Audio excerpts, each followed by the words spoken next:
معظم علي.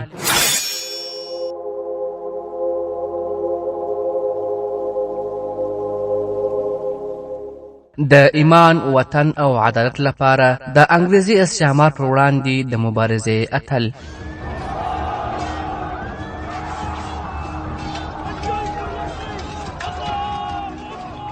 معظم علي.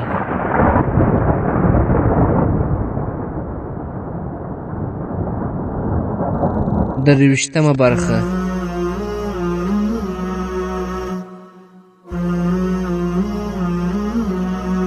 الحمد لله وكفى والصلاة والسلام على رسوله وعلى آله وأصحابه أجمعين، أما بعد. وروڼو، په تیره برخه کې مو وویل اکبر خان پوښتنه وکړه ته څه وخت روانېږې؟ معظم علي ورته وویل زه به که د خدای خوښه وه په یوه اونۍ کې دننه تیار سم. اکبر خان وویل ورور جانه زه هم در سره ملګری وم. قدرمنو اوریدونکو، عطیه ماپښین مهال په خپله خونه کې په درانه خوب ویده وه. بلقیس په منډه ورغله او عطیه تر مټ ونیوله او ویې څنډله. ورته یې ویې ویل خورجانې هغه راغی. عطیه ورخطا غوندې سوه، سترګې وغړولې او راکښېنستله. ویې ویل څوک راغی؟ بلقیس وویل معظم علي ورور راغی. عطیه هڅه وکړه چې د خپل زړه درزا راکابو کړي. ویې ویل نو زه څه وکړم؟ بلقیس وویل ته ودرېږه، زه تا ته څه شي درښیم. بلقیس په منډه له خونې ووتله او لږ ځنډ وروسته له یو کوچني ماشوم سره بېرته راغلی. ماشوم یې د خپلې خور په غېږه کې ورکښېښود. ویې ویل خورجانې ووایه دا به څوک وي؟ عطیه د ماشوم پر سر لاس راتېر کړ. ویې ویل بلقیس دا دې له کومه ځایه راوست؟ بلقیس ورته ویل خورجانې دا د هغه زوی دی، مېرمن او خوښ یې هم ورسره راغلي دي. هغوی کښته له مورجانې او ماما نوي سره ناستې دي.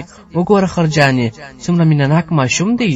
عطیه څو شېبې په چوپه خوله ماشوم ته کتل. بیا ناڅاپه په زړه کې د احساساتو څپې راپورته سوې او ماشوم یې په ټټر پورې کلک ونیوی. د هغې پر شونډو مسکا وغوړېدله او په ښکلو سترګو یې اوښکې ځلېدې. بلقیس ورته وویل راځه خورجانې، هغوی دې پوښتنه کوله. عطیې ورته وویل ته درځه زه درپسې یم. بلقیس د هغې له غېږې ماشوم راواخیست او له خونې ووتله. لږ ځنډ وروسته عطیه له حیا نه زړه نزړه د لاندې پوړ یوې خونې ته وننوتله. فرحت او مور یې د فخرالدین د کورنۍ د څو تنو ښځو په منځ کې ناستې وې.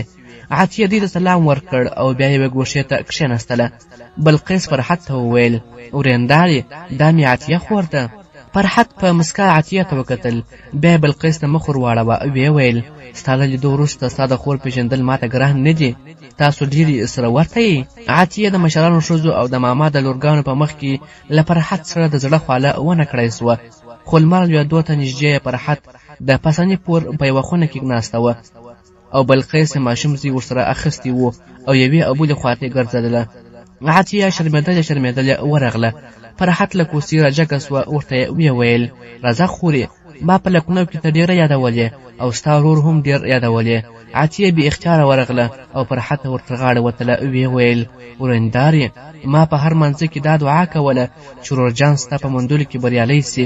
بیا چې هغه ماما ته لیکلې وه چې تاسې یې وموندئ، بیا مې دا دعا کوله چې درېغه کوم ورځ دلته راسي. فرحت په مینه د هغې پر سر لاس راتېر کړ. ویې ویل عطیه ته فرشته یې او زما تل ستا دعاګانو ته اړتیا ده، کښېنه. عطیه دې ته نږدې پر کرسۍ کښېنستله. بیا په ځیر هغې ته وکتل. ویې ویل ورېندارې یوه خبره وکړم؟ فرحت وویل ووایه. عطیه وویل بده خو به در باندې نه لګېږي. فرحت وویل هېڅکله هم نه. د عطیه پر شونډو یوه شوخه مسکا وغوړېدله. ویې ویل ورېندارې ته ډېره ښکلې یې. فرحت په خندا ورته وویل عطیه ته اصلا زما په څېره کې د خپلو سترګو ښکلا وینې. محترمو اوریدونکو، د همدې کور د نارینهو په برخه کې فخرالدین، معظم علي او اکبر خان ته په هرکلی وایه. د هغوی نوکران او اسونه یې په بله حویلۍ کې ځای پر ځای کړل. بیا د مېلمستون لویې خونې ته له معظم علي او اکبر خان سره ننوتل. چې دوی یو بل ته نږدې پر کرسۍ کښېنستل نو هغه معظم علي ته وویل په لاره کې خو به زحمت سوی نه وي؟ معظم علي وویل نه، په لاره کې څه د یادونې وړ ستونزه راپېښه نه سوه، خو له حیدرآباد نه کوم 8 پړاوه لیرې خبر سوم چې د ډمارانو 3-4 شپې وړاندې یوه وړوکې قافله لوټ کړې وه. فخرالدین وویل د خدای شکر دی چې تاسو په خیر ورسېدئ، خو که ماته ستاسو د راتلو خبر راغلی وای نو د حیدرآباد ته به مې ستاسې د امنیت غم کړی وای. زه ستا نه مننه کوم چې اکبر خان دې هم د سره راوستلی دی. معظم علي وویل دا هڅې ناڅاپي خبره ده چې کله ما دې لوري ته د راتلو اراده کوله نو دی هم هلته راغی. فخرالدین ورته وویل په لکنۍ کې دې د سوداګرۍ وضع څنګه ده؟ معظم علي ځواب ورکړ د پانیپت له جګړې وروسته زما د سوداګرۍ سره هغه مینه پاتې نه شوه. اوس هلته هسې معمولي کاروبار پاتې دی او هغه مې شیر علي خان ته وسپاره او ترې راغلم. زه غواړم چې یوه موده چکۍ ووهم. فخرالدین مسکی سو او لږ ځان وروسته یې وویل کوم معظم علي چې زه پیژنم هغه د چکور او ګرځېدو لپاره نه دی پیدا سوی. ستا څهره دا ګواهي ورکوي چې په خپله خوښه دلته نه یې راغلی. معظم علي دا خندا هڅه وکړه ویې ویل زه اوس نه پوهېږم چې خپله خوښه مې څه شي ده. فخرالدین وویل خلک له خپلو مېلمنو نه داسې پوښتنې د ادب خلاف بولي، خو زه ستا په هره اندېښنه ځان د ګډون حقدار بولم او زما تمه ده چې ته مې حق تر پښو لاندې نه کړې. معظم علي ځواب ورکړ زما اندېښنې ما ځان ته پخپله پیدا کړې دي. که چیرې ما ته دا معلومه وای چې په دې نړۍ زما اصلي مقام کوم دی، له لکنو نه د روانېدو پر مهال مې داسې احساسوله چې نور به د هېواد د یوې سیمې هوا او اوبه هم پر ما ښه ونه لګېږي. فخرالدین وویل ما ته داسې ښکاري چې د اودا له حکومت سره دې اړیکې خرابې سوي دي. معظم علي ځواب ورکړ نه ښایي دا زما بې همتي وبولې، خو دا ځل مې ونه غوښتل چې بندي سم. د تیرو وختونو واکمن به چې پر خپل مأمور او مشاور د لاس اوچتولو نه وېرېدی نو ورته ویل به یې چې حج ته ولاړ سه. شجاع الدوله پر دې پوهېدلی و چې زه یو بې ادبه سړی یم. هغه د دې پر ځای چې ما د جیل ناظم ته وسپاري دا مشوره یې راکړه چې میر نظام علي ته ورسي او د قوم د ښېګڼې لپاره د دکن او اودا د یووالي امکانات معلوم کړم. زما په ګمان تر اوسه پورې ښایي د هیڅ چا دومره خاطر نه وي کړی. د فخرالدین د پوښتنې په ځواب کې معظم علي په لکنو کې د خپلو بوختیاوو او له شجاع الدوله سره د خبرو کیسه ورته وکړه. وروسته بیا فخرالدین وویل تا چې ماته د پانیپت د پیښو په باب لیک را استولی و ډېر پرې حیران وم چې ته لکنو ته بیرته ولې راغلی یې. ما ګمان کاوه چې د یو سرتیري په توګه د خپل مقام له موندلو وروسته به دې له سوداګرۍ سره ستا مینه پاتې نه شي.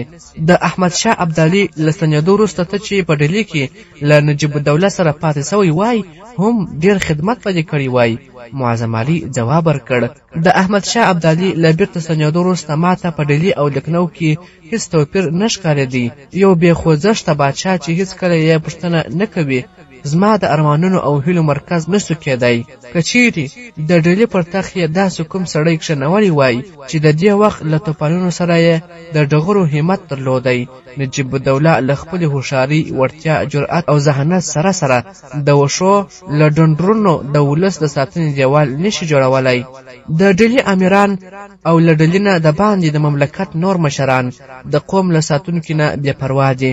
دوی په مرکز کې د داسې چا د واکمنۍ تصور نسی کولی چې د هغه اشاره د هر لوی او وړوکي لپاره د حکم په معنا وي.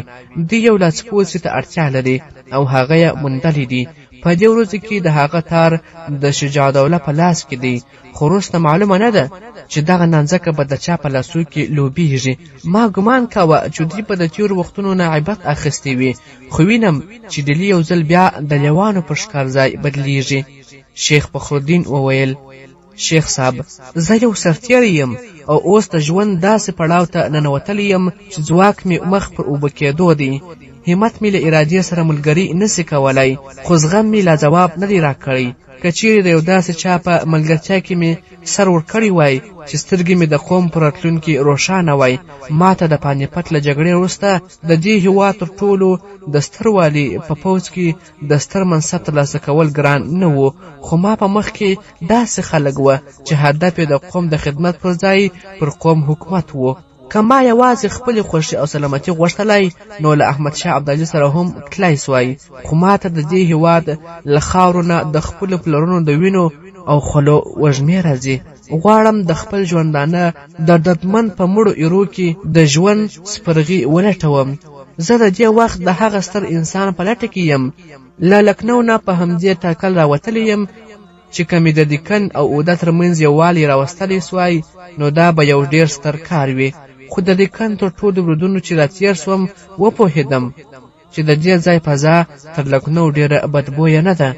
د میر نظام علي په اړه چې ما څه اورېدلي دي د هغو په رڼا کې د هیواد او ولس لپاره له هغه نه ښې هیلې نشي کېدی، خو بیا هم هڅه کوم چې له هغه سره خامخا ووینم. فخرالدین وویل هغه مهال چې ما تا ته کوم حیدر علي یاداوه هغه دومره نومیالی نه و. په هغو ورځو کې د میسور ریاست هم د یوه لوی جایداد په حیثیت درلود، خو نن میسور یوه باچاهي ده او د مغولو د امپراتورۍ پر کنډوالو چې کومو امیرانو د خپلې واکمنۍ ماڼۍ درولې دي، هغوی د خپلو وزیرانو او مشاورینو نه دا پوښتنې کوي چې حیدر علي څوک دی او د هغه پلار او نیکه څه کول.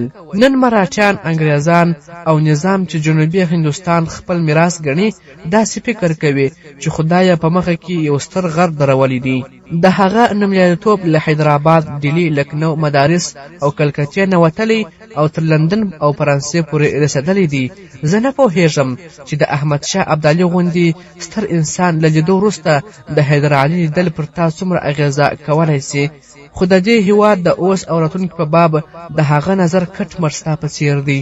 معظم علي وویل ما په لکنو کې هم د هغه ډېرې غورې اورېدلې دي، هلته به خامخا ځم.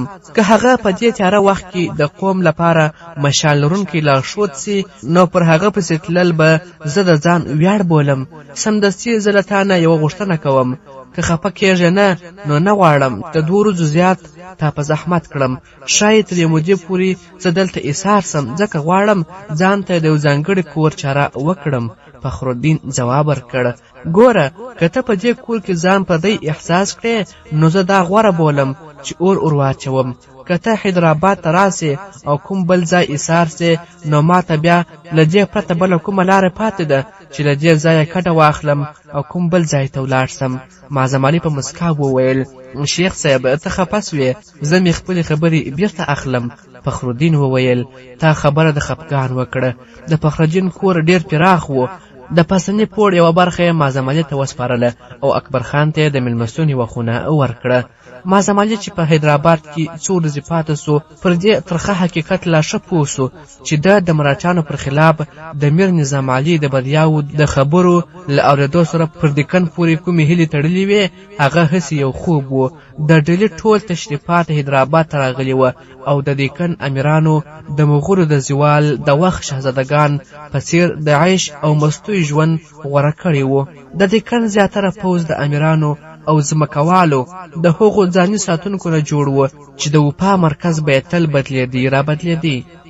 د پانیپت له جګړې وروسته میر نظام علي د مراټیانو له کمزوریو نه ګټه پورته کړه او خپلې له لاسه وتلې سیمې یې بیرته ترې ونیولې، خو تر هغه وروسته یې صلابت جنګ یې د پوځ په مرسته له تخت را وغورځاوه. کورنیو ګډوډیو له د باندنیو دښمنانو سره معاملو ته اړ کړل. ابن الوقت او ځان غوښتونکي زیاترو امیرانو د صلابت جنګ ملګرتیا پرېښوده او د حکومت د نوي دعوادار پیرویان سول. د کومو امیرانو وفاداري چې شکمنه وه د هغوی پر ځای نور ځمکوال راپورته کړی سول.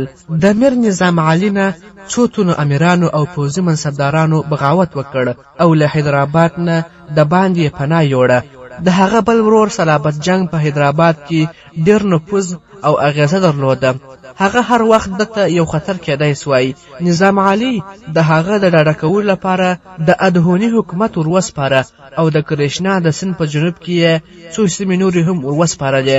صلابت جنګ ظاهرا د ادهوني خپلواک واکمن و، خو عملا بیا د ده واکمني د حیدرآباد د یو لوی جایداد حیثیت درلود. معظم علي پر دې عادت نه و چې وزګار کښېني. هغه به کله هڅه کوله چې له فخرالدین سره په کاروبار کې مرسته وکړي او کله به پر آس سپور سو او له اکبر خان سره به یو ځای د چکر لپاره له ښار ووت. د فخرالدین پرترخان به تل د ښار څو تنه علما، سوداګر او یا امیران ناست وه. په یوه مېلمستیا کې معظم علي د ښار له یو داسې رئیس سره ولیدل چې هغه پر دې مشهوره و چې د خپلو ګټنیو پیسو یو برخه د کتابونو په پلورلو لګوي. هغه د خپل کتابتون د څو داسې کتابونو یادونه وکړه چې موندل یې ګران و. معظم علي د ده د کتابونو د لیدو لپاره ورسره ولاړ. تر دې وروسته دغه کتابتون ته د معظم علي پام واوښت. یو ورځ معظم علي په دې کتابتون کې له 2 ساعته تېرېدلو وروسته بېرته راستنېدی چې په بازار کې چا تر مټ ونیوی. معظم علي څک سو، هغه ته وکتل. نااشنا سړي ورته وویل زه د دې بې ادبي بخښنه غواړم، خو که غلط سوی نه وم نو په ډیلي کې مې درسره لیدلي دي. معظم علي تر څو شېبو پورې زړه نازله هغه ته کتل، بیا ناڅاپه سترګې له خوښیو وځلېدې. ویې ویل اوهو ته اسد خان یې؟ اسد خان وویل د خدای شکر دی چې ودې پېژندلم. ته حیدرآباد ته څنګه راغلی یې او دلته چیرې اوسې؟ زما به ډېر یادېدې. معظم علي ځواب ورکړ 10-12 ورځې کېږي چې دلته راغلی یم. د شیخ فخرالدین په کور کې اوسېږم. هغه د دې ځای یو ستر سوداګر دی. اسد خان وویل زه یې پېژنم. معظم علي ترې وپوښتل ته دلته کله راغلې؟ اسد خان وویل زه نږدې 20 ورځې پخوا راغلی وم، خو 2 ورځې دلته وم. بیا د نظام الملک سره د لیدو لپاره بیدار ته ولاړم. وړمه ورځ بیرته دلته راورسېدم او سبا ته که د خدای رضا وه سنګاپتم ته روانېږم. زه په شاهي مېلمستون کې یم، راځه هلته به په ډاډه زړه روغبړ وکړو. معظم علي ورسره روان سو. په لاره کې په لنډ ډول خپله کیسه ورته تېره کړه. بیا یې له اسد خان نه بیدار ته د تلو د سبب پوښتنه وکړه. هغه په ځواب کې ورته وویل ما نظام ته د حیدر علي له لوري د دوستۍ پیغام وروړی و. معظم علي بیا پوښتنه ترې وکړه د لیدو پایله دې څه ډول سوه؟ اسد خان وویل زما د خبرو اترو پایله دا راووتله چې د نظام الملک سره د نور لیدو کتو دروازه پرانیستل سوه، خو زه په خپله پر دې ورسېدم چې له میر نظام علي غوندې سړي سره دوستانه لیده کاته هېڅ چاته ګټه نه لري. هغه د زړه خبره چاته نه کوي او له هغو کسانو څخه دی چې څوک ورتر غاړه ورځي هغه تل په تاوان کې وي. خو میسور دې ته اړتیا لري چې نظام خوشحاله وساتي او داسې وضع رامخې ته نسي چې هلته زموږ پر خلاف له انګریزانو او یا مراټانو سره مرستې ته چمتو سي. معظم علي وویل ستا په یاد دی چې په ډیلي کې مو سره ولیدل، ما ته دې بلنه راکوله چې سرنګاپتم ته درسم. اسد خان وویل هوکې ښه مې په یاد دی، اوس هم بلنه درکوم چې سرنګاپتم ته راسه. که سبا ته تا له ځانه سره بوزم نو داسې به ګڼم چې دغه سفر مې ډېر بریالی و. زما باور دی چې د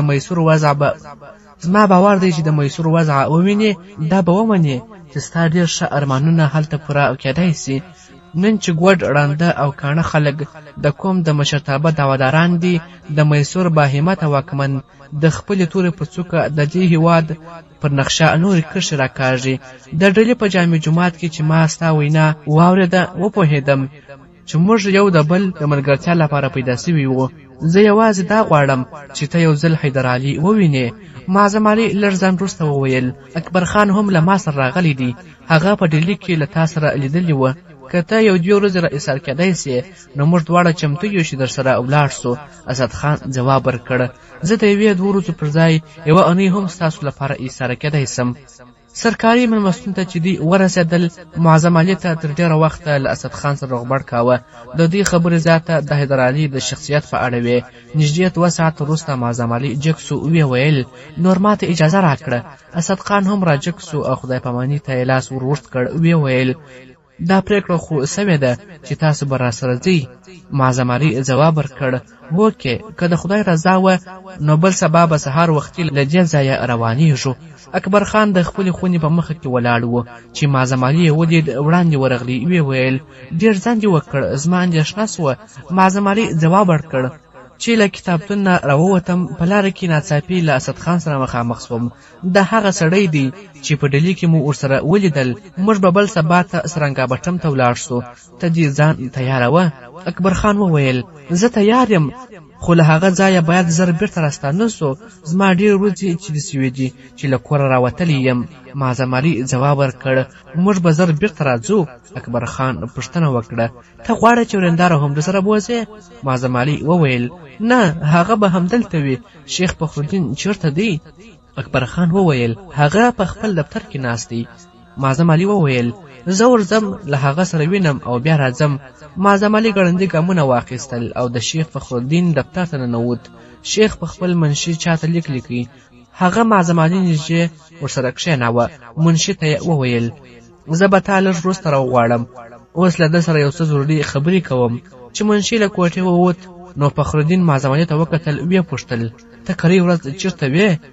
معظم علي د ده په جواب کې په لنډ ډول له اسد خان سره د ناڅاپي لیدو کیسه ورته وکړه او په پای کې چې سرنګپتم ته د تلو اراده څرګنده کړه نو فخرالدین وویل دې ته اړتیا ده چې یا ته راتلونکې میاشت ولاړ سې او یا د دې میاشتې تر پایه بېرته راستانه سي د راتلونکې میاشت په 3 نیټه د عطیې ورا راځي او زه غواړم چې ته او اکبر خان هم په هغه مهال دلته یاست معظم علي وویل زه به خامخا راورسېږم د هغې کوژده چېرته سوې ده شیخ فخرالدین وویل د ادهوني د یو ځمکوال له زوی سره هغه د صلابت جنګ خپلوان دی د هلک نوم طاهر بیګ دی او هغه د ادهوني په پوځ کې منصبدار دی د عطیې په واده کې د دې لپاره هم ته باید وې چې نور بلقیس هم پیغله سوې ده او زه پر دې فکر کوم چې دواړه خویندې په یوه ورځ واده کړم معظم علي پوښتنه وکړه د بلقیس واده به له چا سره کیږي فخرالدین په مسکا وویل د بلقیس لپاره ما کوم ځوان خوښ کړی دی هغه تر تا بل څوک ښه نه پیژني معظم علي په ځیر فخرالدین ته وکتل او زړه نازړه یې وویل زه چې کوم ځوان پیژنم د هغه نوم اکبر خان دی او که تا هغه خوښ کړی وي نو زه ستا پر غوره انتخاب آفرین وایم بلقیس که زما سکه خور وای هم تر دې به زیات خوښ نه وای فخرالدین وویل پر بلقیس او عطیې ته تر سکه ورور هم ډېر ګران یې معظم علي وویل زه پوهېږم چې د ورور دنده مې نه ده ترسره کړې دا اوس ورځم له اکبر خان سره پرېکړه کوم فخرالدین وویل له اکبر خان سره پرېکړه سوې ده موږ یوازې دې ته اړتیا درلوده چې د ورورجان خوښه یې ترلاسه کړو نن سهار چې کله ته د باندې ولاړې نو موږ په کور کې دغه خبره رامخې ته سوه بیا چې ما اکبر خان ته وویل نو مخ یې تر غوږو پورې تک سور سو ستا دا خبره هم غلطه ده چې د یو ورور په دنده کې دې غفلت کړی دی زه دا منم چې تا هغه هسې دلته راسره وستلی دی معظم علي په خندا وویل خبره داسې ده چې ما ته دغه جوړه له پیله ډېره په زړه پورې ښکاره سوه په وار وار مې په زړه کې دغه خبره راتېرېدله چې تا ته لیک ولیکم خو زړه مې نه شوی کولی اوس مې دا په خیال کې وه چې له سرنګاپتم نه راوګرځېږم نو دغه خبره به درته په مخ کې کښېږدم او تر دې وړاندې به اسونه زین کوم چې که ته موږ سمدستي له کوره شړې نو تلو ته به تیار و فخرالدین وویل انډیواله زه د هسې ډبرې او غمې توپیر کولی سم لږ ځه وروسته معظم علي د اکبر خان خونې ته ورننوت اکبر خان چې هغه ولید جګ سو ودرېد معظم علي وویل اکبره ډېر موده وسوه چې له کوره راغلی یې فکر کوم چې موږ د سرنګاپتم پر ځای نن لکنو ته روان سو ته نوکرانو ته ووایه چې اسونه زین کړي موږ باید تر ماښام مخکې یو پړاو مزل وکړو د اکبر خان پر څېره ناڅاپه د مایوسۍ تیارې راخپرې سوې معظم علي بیا وویل ورځه اکبره ځنډ مه کوه ما د شیخ فخرالدین نه هم اجازه واخیسته اکبر خان وویل مګر ورورجانه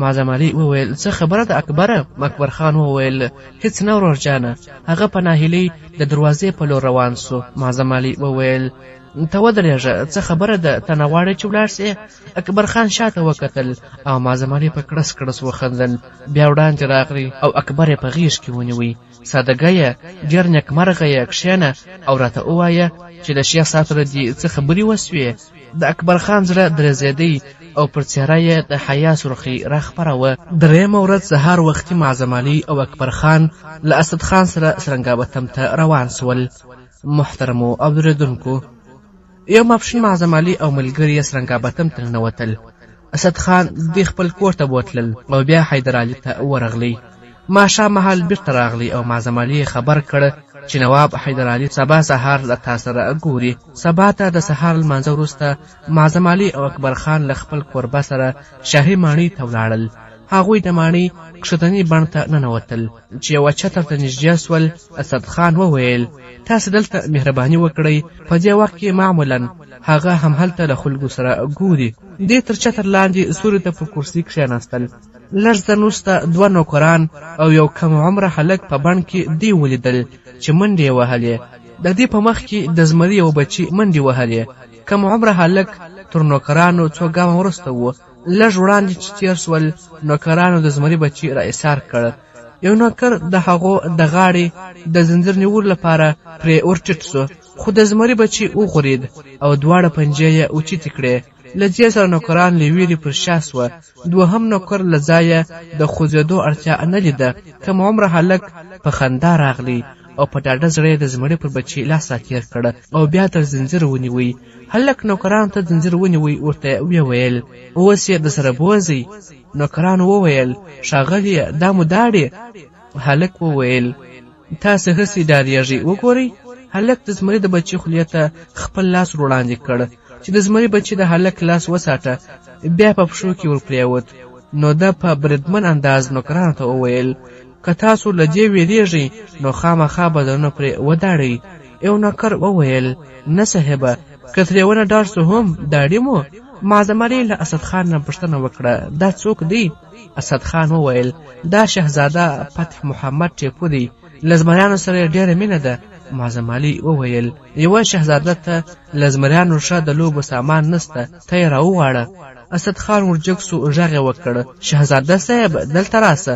ټیپو د زمري بچي نوکرانو ته وسپاره او په ډاډمنو ګامونو د چتر په لور راغلی. معظم علي او اکبر خان ودرېدل. ټیپو له سلام وروسته یو بل پسې دواړو ته لاس ورکړ او د معظم علي او اکبر خان په منځ کې پر یو کرسي کښېناست. اسدخان وویل شهزاده صاحب دا معظم علي خان دی، دی د مرشد آباد اوسېدونکی دی، د پلاسي له جګړې مخکې د سراج الدوله په پوځ کې منصبدار و، او دا بل د روهیلخند سردار اکبر خان دی. ته د پانیپت د جګړې په باب ډېرې پوښتنې کوې، دې دواړه په هغه جګړه کې برخه درلوده. شهزاده ټیپو وویل زه ستاسو په لیدو ډېر خوښ شوم، که درته زحمت نه وي نو د جګړې نقشه راته جوړه کړئ، بیا به زه څو پوښتنې درنه وکړم. د ټیپو عمر تر 11 کلو زیات نه و، یو له څهرې نه د ډېر عمر د خاوندانو په څېر هوښیار ښکارېدی. د هغه له غټو غټو ځلېدونکو سترګو نه هوښیاري او ذهانت خوټېدی. بیا هم د معظم علي په اند هغه کم عمره هلک و. ده ورته وویل ډېر ښه، زه به د جګړې نقشه درته وکاږم. ټیپو وویل که ته وخت لرې نو زه به همدا اوس کاغذ او قلم راوغواړم. حیدرعلي د ماڼۍ له لوري راښکاره سو. اسدخان په بیړه جګ سو او ویې ویل هغه روان دی. معظم علي او اکبر خان جګ سول او ودرېدل. شهزاده ټیپو وویل تاسو له پلاجانه سره تر خبرو وروسته ځانونه غیب نه کړئ. اسدخان وویل شهزاده صاحب ته ډاډه اوسه، دوی زما میلمانه دي او تر څو دغه نقشه جوړه نه کړي زه یې نه پرېږدم چې ځانونه ورک کړي. لږ ځنډ وروسته حیدرعلي چتر ته ورننوت. له اسدخان او ملګرو سره یې سړی مسه وکړل او بیا له تشریفاتو پرته پر یو کرسي کښېناست. له معظم علي نه یې پوښتنه وکړه ته معظم علي یې؟ هغه وویل هوکې. او ته اکبر خان یې؟ اکبر خان ځواب ورکړ هوکې. د معظم علي او اکبر خان سترګې د رعب او جلال پر مجسمه څهره نښتې وې. د حیدرعلي سترګې او د څېرې خد او خال دا ښودله چې د فرمان وړ کولو لپاره ژړېدلې دي. حیدرعلي وویل اسدخانه ستا کوربهتوب نور پای ته رسېدلی دی او سر له نن څخه دوی زما میلمانه دي. بیا یې معظم علي ته مخ راواړوه او ویې ویل ما د اسدخان له خولې ستا کیسه اورېدلې ده او دا زما نیکمرغي ده چې دلته دې د راتلو زحمت وګاله. اسدخان راته وویل چې ته ډېر زر غواړې بیرته ستون سې، خو زما باور دی چې که ته د دې هېواد د مسلمانانو لپاره د کومې مضبوطې کلا په لټون کې وې نو بیا به دلته راسې.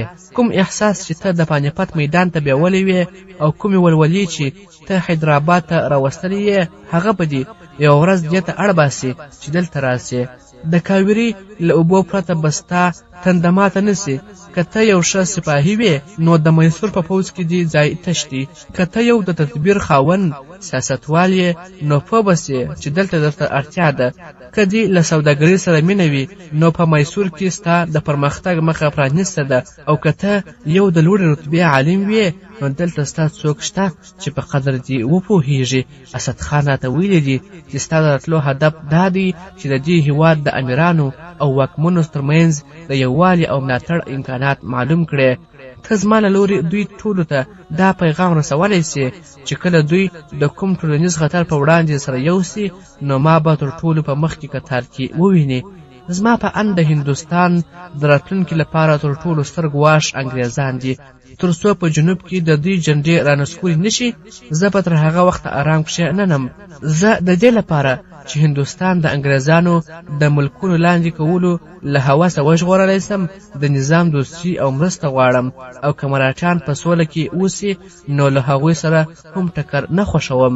معظم علي وویل خدای دې ستا په اردو کې برکت واچوي، خو زما دا اندېښنه ده چې نظام د دې پر ځای چې د انګریزانو پر خلاف ستا مرسته وکړي د انګریزانو په مرسته به د میسور د نیولو هڅه وکړي او مراټیان به هم له شا نه پر تا د چړو له ګزار نه ډډه ونه کړي. د پانیپت له ماتې وروسته به هغوی په جنوبي هندوستان کې د یوه ځواکمن مسلمان واکمني ونه زغملی سي. ته به په یوه وخت کې له دریو ځواکونو سره جګړې ته اړ سې او زه پر دې هم ډاډه یم چې د اودا او ډلي شل او له کاره لیدلي امیران به څه مرسته سره وکړی سي. زما هدف دا نه دی چې ستا حوصله ماته کړم، خو د بنګال پیښو زه ډېر حقیقت خوښونکی کړی یم. حیدر علي مسکی سو. د یو حقیقت خوښونکي انسان خبرې زما د خفګان او یا مایوسي سبب نه کیږي. زه پوهېږم چې یو ورځ به د هغو لیوانو او ګیدړانو له پوځ سره یوازې مقابله کوم، خو زه د خدای په مرسته او مهرباني پروسه لرم. که مې د کار کولو وخت وموند نو د میسور مځکه به په یوه نه ماتېدونکې کلا بدلوم. زه به هغه پوځ تیار کړم چې په هر ډګر کې به د هغو حرسناکو بخت ازمویونکو غاښونه پرې وبرېښوي. زما تر بیرغ لاندې به کرایي سرتیري نه وي، بلکې هغه خلک به وي چې د دې وطن خاوره تر ځانونو زیاته پرې ګرانه وي. تر کومه وخته چې زما مټې توره اوچتولی سي زه به جګړه کوم او ستا په څېر خلک به په حیدرآباد، اودا او ډلي کې مسلمانانو ته ویلی سي چې د میسور جګړه ستاسو د خپلواکۍ، عزت او بقا لپاره ده. د حیدر علي د خبرو پر مهال معظم علي داسې احساسوله چې د کلونو راهیسې دی په بې اوبو او وچو دښتو کې له مزلونو وروسته د خپلو خوبونو درې ته رسېدلی دی. د ده زړه د حیدر علي په باب له عقیدت، مینې او درناوۍ نه ډک و. ویل یې زه به په دې پرېکړه کې چې دلته راسم ځنډ ونه کړم. سر له اوسه د کاویري د اوبو خوږې احساسوم. حیدر علي جګ سو او د مخه شی لپاره یې لاس وړاندې کړ. ویې ویل زه به ستا انتظار کوم، خو څومره ورځې چې تاسو دلته یاست زه غواړم ستاسو نه پوره ګټه واخلم. بیا به که خدای کول ماښام سره وینو. له چتر نه لږ لرې د ماڼۍ د دروازې په مخې کې څو تنه سرتیري او منصبداران له اسونو سره ولاړ وه. حیدر علي له معظم علي سره له مخه وروسته اکبر خان ته لاس ورکړ او شهزاده ټیپو ته یې وویل فتح علي راځه. ټیپو وویل پلارجانه زما له دوی سره لږ کار دی، تر لږ ځنډه به ځان در ورسوم. حیدر علي په پوستون کې نظر اسد خان ته وکتل. هغه وویل علي حضرته شهزاده ټیپو غواړي چې په دوی د پانیپت د جګړې نقشه جوړه کړي. حیدر علي مسکی سو. معظم علي ته یې وکتل. ویې ویل درته ومې نه ویل چې دلته تا ته ډېره اړتیا ده. لږ ځان وروسته حیدر علي پر آس پښه واړوله او له سرتیرو سره د باندې ووت. معظم علي او اکبر خان له اسد خان او شهزاده ټیپو سره شاهي مېلمستون ته ننوتل. د شهزاده ټیپو په امر یوه سرتیري قلم او کاغذ راوړ. معظم علي پر غالۍ کښېناست او د نقشې پر جوړولو بوخت سو. معظم علي ګمان کاوه چې د یوه کشر هلک ډاډه کول به ډېر وخت وانخلي، خو د شهزاده ټیپو له اټکل لوړو پوښتنو په جواب کې دې ته اړ سو چې د جګړې د ډګر ټول اړخونه بیان کړي. نږدې نیم ساعت وروسته کاغذ له هغو بې شمېره نښو نه ډک سوی و چې په هغو کې د دواړو لوري قرارګاوې، د هغوی د مرستو او اکمالاتو لارې، د هغوی د پوځونو کتارونه او د توپخانې او بېلابېلو جګړو ټول ځایونه په نښه سوي وه. د نقشې له پای ته رسولو وروسته معظم علي داسې احساسوله چې د پانیپت د جګړې ټول تاریخ یې بیان کړی دی. چې کله کم عمره شهزاده نقشه واخیسته له معظم علي نه یې مننه وکړه او روان سو. نو د خپلو ملګرو ته وکتل. ویې ویل خدای دې دغه هلک له بدو سترګو وساتي. ځینې وخت د ده له پوښتنو ما داسې احساسوله چې له خپل پوځي سرلښکر سره خبرې کوم. شهزاده څو کلن دی؟ اسد خان ځواب ورکړ لا 12 کلن نه دی، خو د حیدر علي د زوی له خولې داسې خبرې د حیرانۍ وړ نه دي. خدای ده ته غیر معمولي ذهانت ورکړی دی. که سبا ته ازموینه ترې واخلې نو دغه نقشه به یې د لاس د ورغوي د کوشو په څېر یاده وي. معظم علي وویل لومړی مې ګمان کاوه چې دغه هلک د خوښۍ لپاره کږې وږې کرښې کاږم، خو د خدای شکر دی چې داسې مې ونه کړل. له دې هلک سره تر خبرو وروسته زه داسې پوهېږم چې کومه ورځ به زما په څېر په زرګونه کسان د ده په ملګرتیا کې مرګ او ژوند د ځانونو لپاره ویاړ بولي. اسدخانه تا رښتیا ویل، زه به ډېر زر دلته بیرته راسم، کیدای سي زه د حیدرآباد نه لکھنو ته ولاړ نه سم.